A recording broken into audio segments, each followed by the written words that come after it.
Hello and welcome. This is Mousegunner, and I'm going to be giving my first impressions of a game called Overgrowth. Full disclosure, I did receive a key for this game from the developer, but with that being said, what is Overgrowth? Well, Overgrowth is a third-person perspective, hand-to-hand combat-oriented platformer where you play as an anthropomorphic bunny, as you can see here. That's kind of like a ninja bunny, and that's more or less how the game works. You do a lot of jumping around and fighting various other anthropomorphic animals. So there's other bunnies that you fight. You can see back in the background just here, there's anthropomorphic dogs, there's cats, there's rats, and so on. Now, I'm going to jump right into the game to showcase a little bit of what it's about, because it's the hand-to-hand combat system of the game that is a big element of what is going to draw you into this game. In my opinion, if you dig the hand-to-hand combat, I think this game is worth taking a look at. Otherwise, I don't know if this is as easy of a game to recommend.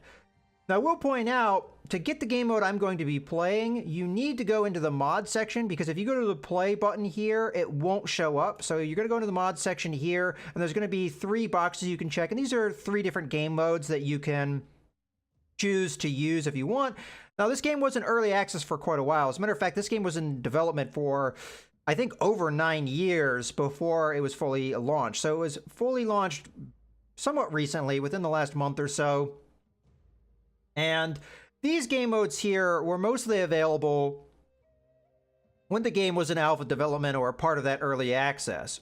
Now that the game is fully launched, we have a story mode. So these modes you can still play as, but as I said, you have to check them here, and they're by default, they're not selected. So the 3 modes you have is the arena, which is what we're going to jump into in a little bit. You have sandbox levels where you can mess around with the platforming, and then you have a versus mode, which is more or less like a fighter. I've not really played this. As you can see, I don't have it checked in because I believe you have to do this local multiplayer, and I haven't really messed around with that. All right, with all that being said, let's go ahead and take a look at the arena mode, so I can showcase what the combat is like and what it looks like. So we hit that, and then we're going to go into the arena. Now, as I said, this was part of the alpha build of the game, or when it was in early access, so it does have some rough edges from that, that period. But when you click on the arena, you're going to have different maps. I like this one because it seems like it has a little bit more development than some of these other ones, which honestly, I've only tried the Rock Cave, but this one has a little bit more that lets you know what's going on as far as the arena, like who's winning the arena fight and what have you. So let's go ahead and go right into this map. All right, and we've loaded in, and we're a bunny, and we're ready to fight. Now, I'm starting with a weapon in this particular fight, but I can do a lot of running and jumping around, and as you saw there, I just jump kicked the guy. Now, you can sheath the knife if you want to, you can duck and climb and crawl around, and there is a stealth mechanic of this game once you get into the campaign, but there's also a blocking mechanic, which I'm going to, well, actually, I'm going to get cut to ribbons. Oh, we actually killed each other, so that was a draw.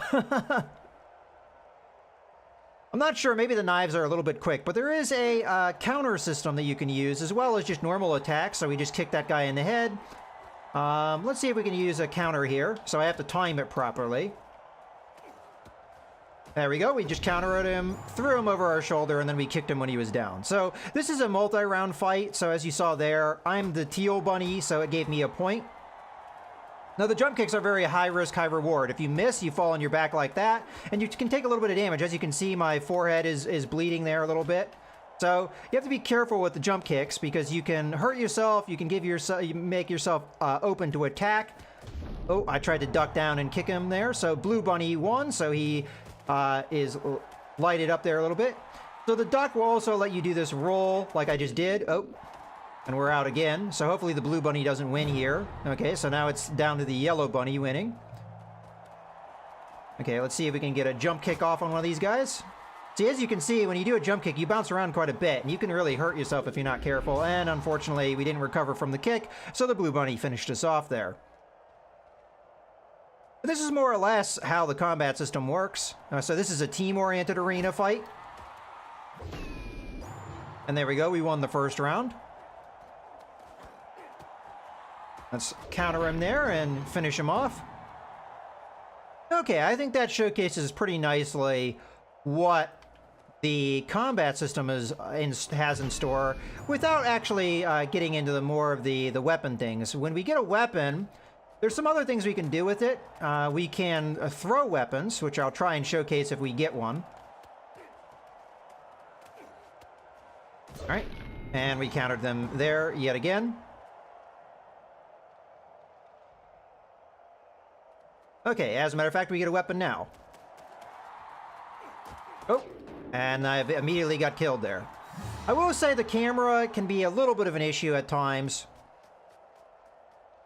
especially in the arena mode, because it oftentimes has the camera facing in a way that's not very helpful. All right, well, you know what? I'm not going to really worry too much about showcasing that you can throw weapons. Just take my word for it. You can throw weapons if you want to. Now, the thing with the jump kick is if you get enough momentum, and it's all about momentum, you can do quite a bit of damage.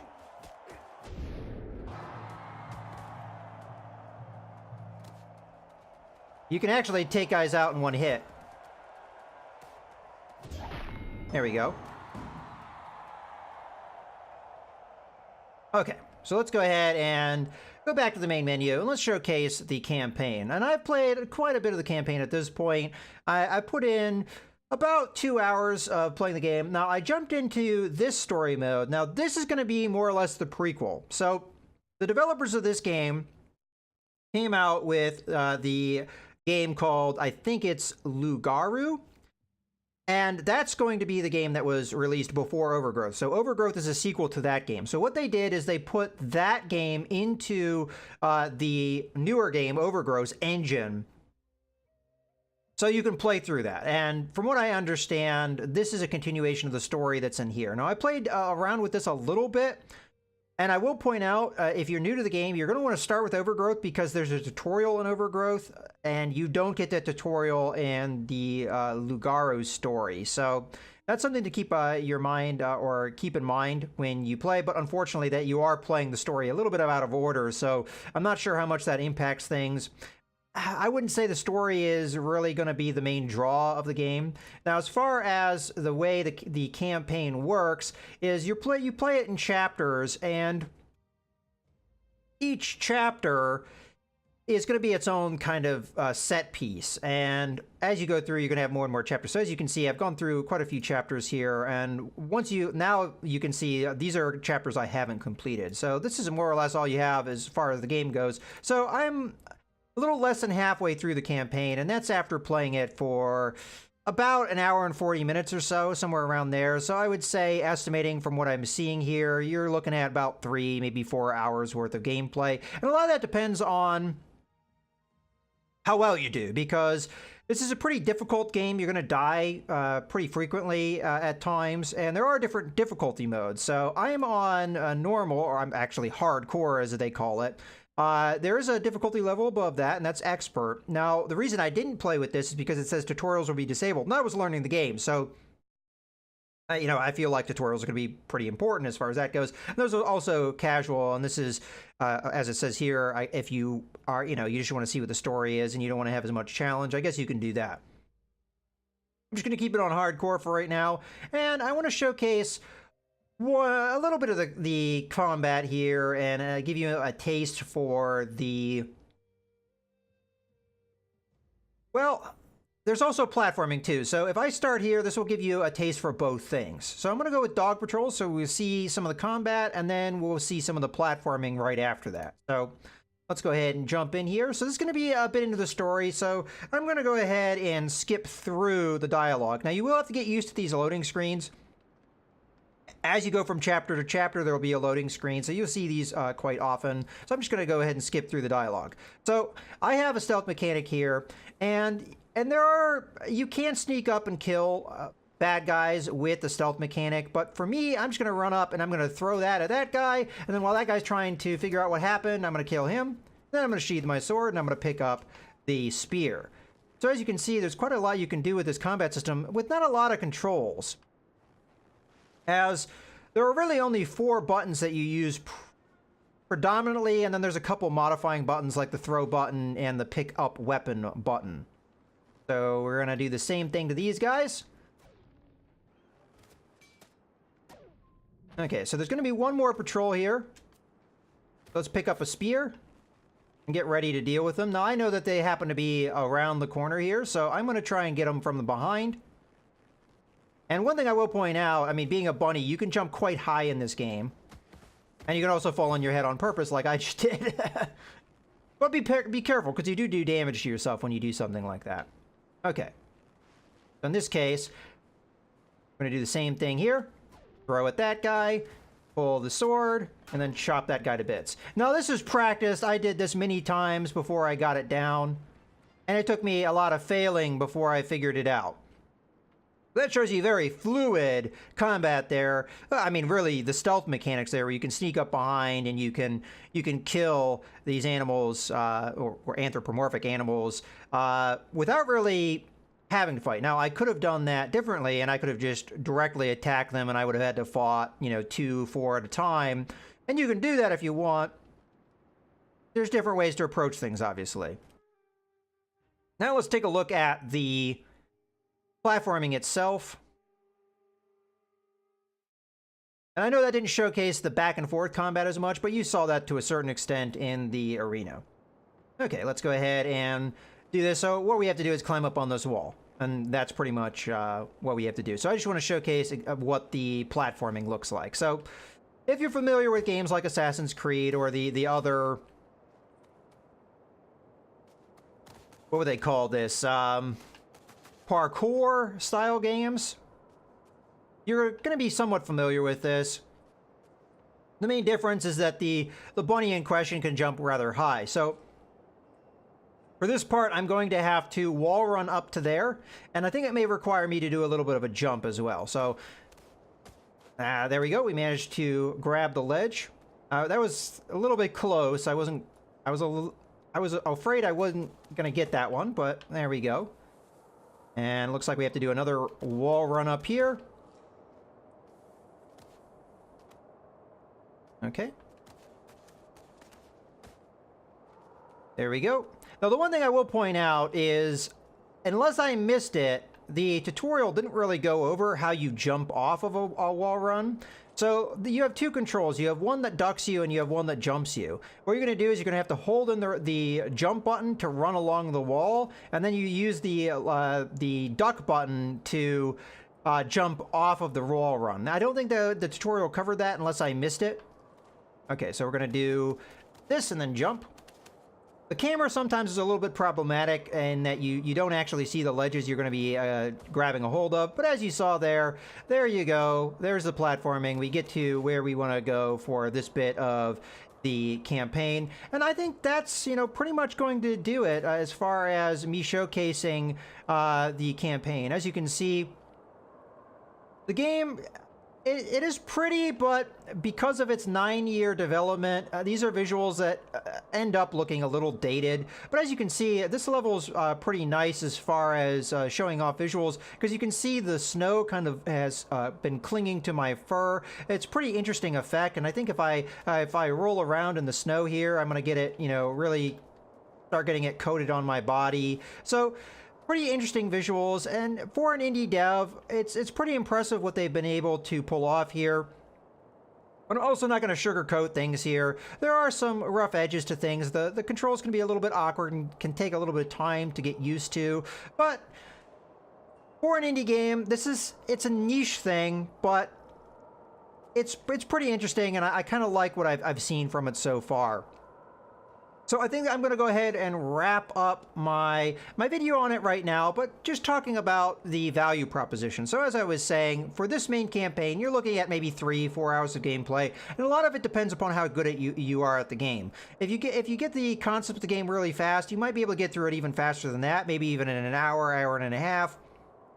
A lot of it depends, as some of the time I spent was continuously failing. As I showcased that one level with the dog patrol, it took me quite a few tries to get that sequence down, but as you could see there, with practice, I was able to get it down so that I could repeat it without really having too many issues. But with the way that the game works, when you die, you're going to load from a checkpoint. Now, the game does at times have generous checkpoints. So for that one part I just did with the platforming, if you fall off a ledge and die, oftentimes it will put you right on the ledge that you fell off of, you know, or the ledge before the one you were trying to get to. So you're pretty much picked up right where you left off. Sometimes in combat, though, you're put at the beginning of the combat. And every time it loads in a checkpoint, any enemies you may have killed in the interim are going to respawn, even ones that are behind you. So that can make it tricky. Sometimes you kill an enemy and you get a sword from them. In the early stages of the game, you don't have any weapons at all. As you see here, I have a sword, but in earlier stages of the game, you don't have any weapons. So you might disarm an opponent, take their sword, and use it, but then later on down the road, you die, and you load up the checkpoint, and lo and behold, you don't have that sword anymore. And now you're in a position where you can't really easily get back to the guy that had the sword to get it back from him in the first place. So now you have a little bit more difficult time than you had the first time you did it. So those kind of things can happen, but as I said, the checkpoints tend to be fairly generous. There are going to be some parts you might have to try a few times or many times before you get through it, but again, a lot of it just depends. If you can get through it with only one try, you'll get through the game fairly quick. If it takes you multiple times, then obviously it will take you a lot more time to get through the game. So that's going to be a big determinant of how long it's going to take you to get through the game. There's also, of course, as we mentioned earlier, you have the prequel to this main campaign, and let's get an idea of how many chapters this is. So it's significantly shorter than the main campaign, but it gives you a little bit more of the story experience, gives you a little bit more of a campaign to work with. Now, I will point out, I finished the first chapter, and it was very short. So I'm not exactly sure how long the prequel is, but it gives you a little bit more game time. And then, of course, you have the arena and the sandbox levels. I think the arena is going to be the main draw that's going to give you the most game time if you really like the combat. So that's the thing that I have to say. If you really like the combat system, I think that you're going to get a lot of play out of this game because you could have a lot of time in these arena modes and get your enjoyment factor. But if the combat doesn't really do it for you, maybe the platforming will do it for you, and maybe the sandbox levels will do it for you, but I get the feeling, or just from what I've seen, that once you get through the campaign, you might not have a lot of replayability for you. So that's what I would recommend. If you're really into the combat system, this is going to be a game that you could have a lot of time, you could put a lot of time in. If not, maybe not so much. At most, maybe 8-10 hours. And I would say probably more like 4 to 6 now that I've seen this. So you're going to have to make up your mind. So as far as in the US on Steam, this is $30. So I would probably recommend to wait for a sale, maybe if you're not really sure. Now, one thing I will point out is there is a promotion going on with this game where you also get the game Receiver. Now, one of the big reasons why I was interested in Overgrowth in the first place is because I really like Receiver. It's one of my favorite indie games, and it's a game that was made by the same developer. So if you buy Overgrowth, you get Receiver for free. Now, I will point out, Receiver is a game that doesn't necessarily have a lot of depth to it. It's a game that you can get a lot of game time, you can spend a lot of time in, but it's kind of repetitive, and there's not a lot to the game outside its main premise. It's quite a bit different from this game as well, so if you like Overgrowth, you might not like Receiver. With that being said, you do get the game for free. It isn't that expensive of a game, though. It's only $5 normally, and it's frequently on sale, and you can usually get it for about $3, maybe even less than that dollars. So it doesn't add a lot of value, but that might draw you in or draw you some interest into the game because you get pretty much 2 games for the price of 1. So that's going to be part of your, whether or not you think this game is worth it. I've enjoyed what I've seen so far, but as I said, it doesn't seem like the campaign is that long. There are some rough edges to the game, despite its 9-year development period. Now, we have to understand this is a small indie dev, but still long development time, and there still are some rough edges. I've seen some hiccups in performance. That seems like predominantly when you're loading in new areas, you have some hitches. Outside of that, it doesn't seem like there's that many performance issues, but I have a pretty decent system, so I can't speak exactly for the optimization of the game. But in any case, I hope you guys have enjoyed the video. This is Mouse Gunner, signing out.